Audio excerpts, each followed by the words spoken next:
بسم اللہ الرحمن الرحیم، شروع اللہ کے نام سے جو سب پر مہربان ہے، بہت مہربان ہے۔ تبت یدا ابی لہب وتب، ہاتھ ابو لہب کے برباد ہوں اور وہ خود برباد ہو چکا ہے۔ ما اغنی عنہ مالہ وما کسب، اس کی دولت اور اس نے جو کمائی کی تھی وہ اس کے کچھ کام نہیں آئی۔ سیصلی نارا ذات لہب وامرأتہ حمالۃ الحطب، وہ بھڑکتے شعلوں والی آگ میں داخل ہوگا اور اس کی بیوی بھی لکڑیاں ڈھونڈتی ہوئی۔ فی جیدہا حبل من مسد، اپنی گردن میں موج کی رسی لیے ہوئے۔ میرے محترم دوستو، ابو لہب حضور اقدس صلی اللہ علیہ وسلم کا ایک چچا تھا جو آپ صلی اللہ علیہ وسلم کی دعوت اسلام کے بعد آپ کا دشمن ہو گیا تھا اور طرح طرح سے آپ کو تکلیف پہنچاتا تھا۔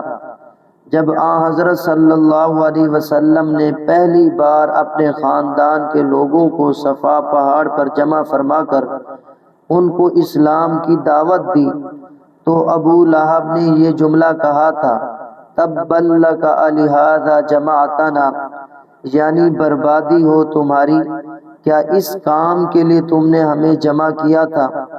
اس کے جواب میں یہ سورت نازل ہوئی اور اس میں پہلے تو ابو لہب کو بد دعا دی گئی کہ بربادی معاذ اللہ نبی کریم صلی اللہ علیہ وسلم کے نہیں ہے، بلکہ ہاتھ ابو لہب کے برباد ہوں۔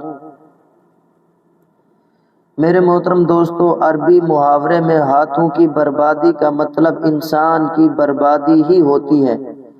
پھر فرمایا گیا ہے کہ وہ برباد ہو ہی گیا ہے، یعنی اس کی بربادی اتنی یقینی ہے جیسے ہو ہی چکی۔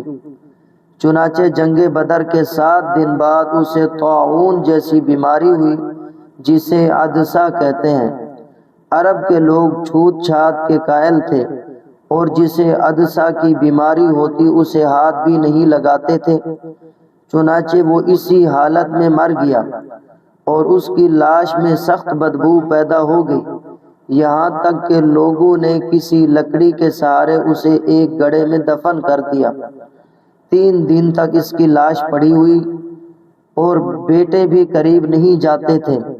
بعد میں اس کو اٹھا کر پھینکا گیا اور پتھر مار مار کر اس کو دفن کیا گیا۔ بھڑکتے شعلے کو عربی میں لہب کہتے ہیں۔ ابو لہب بھی اس کو اس لیے کہتے تھے کہ اس کا چہرہ شعلے کی طرح سرخ تھا۔ قرآن کریم نے یہاں دوزخ کے شعلوں کے لیے بھی یہی لفظ استعمال کر کے یہ لطیف اشارہ فرمایا ہے کہ اس کے نام میں بھی شعلے کا مفہوم داخل ہے۔ اسی مناسبت سے اس سورت کا نام بھی سورۃ اللہب ہے۔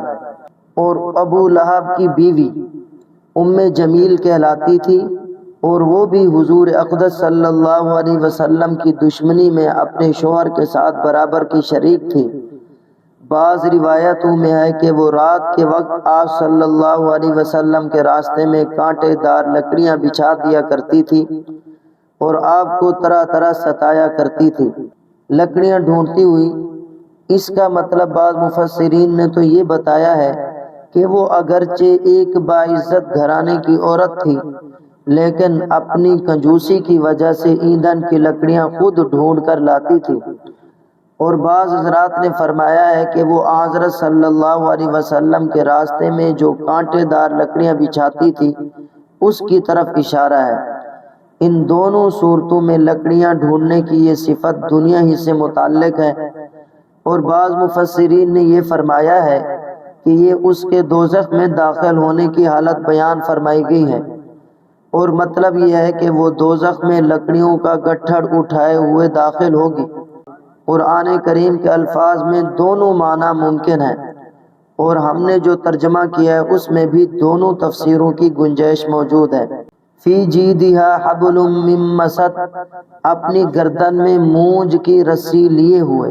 میرے محترم دوستو، پہلی تفسیر کے مطابق جب یہ عورت لکڑیاں ڈھونڈ کر لاتی تو ان کو موج کی رسی سے باندھ کر رسی کو اپنے گلے میں لپیٹ لیتی تھی، اور دوسری تفسیر کے مطابق یہ بھی دوزخ میں داخل ہونے کی کیفیت بیان ہو رہی ہے کہ اس کے گلے میں موج کی رسی کی طرح توق پڑا ہوا ہوگا۔ واللہ تعالی اعلم بالصواب وعلمہ اتم واحکم۔ آخر میں آپ سے گزارش یہ ہے، یہ قرآن پاک کی سورۃ اللہب کا ترجمہ ہے اور مختصر تفسیر ہے، ثواب کی نیت سے شیئر کیجئے گا۔ جزاکم اللہ خیرا۔